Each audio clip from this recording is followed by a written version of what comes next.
전북의 한 우체국에서 창구 업무를 맡고 있는 A씨. 부모님이 위독하다는 소식을 듣고도 끝내 곁을 지키지 못했습니다. 업무를 대신해줄 사람이 없었기 때문입니다. 아버님이 그때 임종 다운을 하신 상태였는데 인력좀 요청했는데 안 해서 못 가는 상태였어요. 우체국은 우편과 금융 업무를 동시에 처리하는 경우가 대부분인데 금융 업무는 규정상 반드시 2명 이상이 함께 근무해야 합니다. 그런데 도내에는 국장과 직원 2명만 근무하는 2인 관서가 전체의 40%에 달합니다.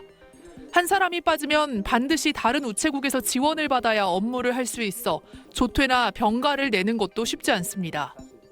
쓴다 해도 정말 내가 꼭 필요한 날을 정해서 쉬라는 게 아니라 일었을 때 이렇게 쉬라는 이런 취지로.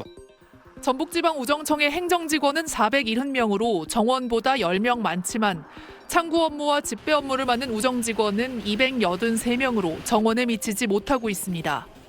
노조는 현장 인력 충원을 요청하고 있지만 인원을 뽑아놓고도 행정직원이 많다는 이유로 배치되지 못한 우정직 합격자가 11명에 달한다고 주장합니다. 전북지방우정청 노조는 이번 주 과학기술정보통신부 앞에서 현장 인력 충원을 요청하는 집회를 열고 다음 주에는 국회와 청와대 앞에서 시위를 이어갈 예정입니다. JTB 뉴스 김민지입니다.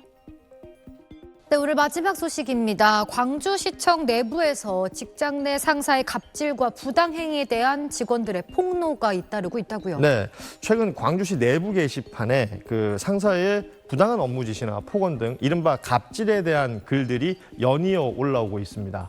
직원들은 공무원이 된 게 후회될 정도라고 토로하면서 진상조사를 촉구하고 나섰습니다. 광주시는 갑질 신고를 받겠다고 공지하고 피해 조사에 착수하는 한편 갑질의 대표적 형태인 일명 간부 모시는 날에 대한 실태 조사도 하고 있습니다. 이 간부 모시는 날은 하위직 공무원들이 사비를 모아서 상급자에게 식사를 대접하는 행사로 인사평가권을 가진 간부를 의식한 비공식 접대 문화라는 비판이 나옵니다. 이 밖에도 광주시는 초과 근무 부당 수령, 예산 유용 등 이 불법 의혹에 대해서도 전반적인 내부 감사를 벌여서 결과에 따라 엄정 처분하겠다고 밝혔습니다. 네, 잘 들었습니다. 고맙습니다. 지난 토요일 대전의 한 공원에서 코레일 소속 본부장 A씨 자녀의 결혼식이 열렸습니다. 전통 혼례 방식으로 진행됐는데 코레일 직원들이 신부가 탄 꽃가마를 드는 가마꾼 역할을 했습니다. 이 공원에서 진행된 결혼식에선 모두 4명의 직원이 가마꾼 역할로 동원됐는데 이들은 모두 A씨와 같은 부서에서 일하는 직원들이었습니다. A씨 측은 선의에서 비롯된 일이라며 직원들이 자발적으로 행사에 참여했다고 주장했습니다. 참여했던 관련자분들은 순수한 의도라고 지금 의견을 말씀들 하고 계시고요. 모 본부장님께서도 순수하게 받아들이셨는데 하지만 부하 직원들이 하객이 아닌 가마꾼으로 참여한 것에 대해 온라인 익명 게시판에 코레일 직원들의 비판이 이어졌습니다. 과연 그 본부장이 아니었다면 그런 거를 자발적으로 할 사람이 과연 있을까 싶어요. 위계로서 발생할 수밖에 없었던 거고 그런 건 스스로 지양을 했어야겠죠.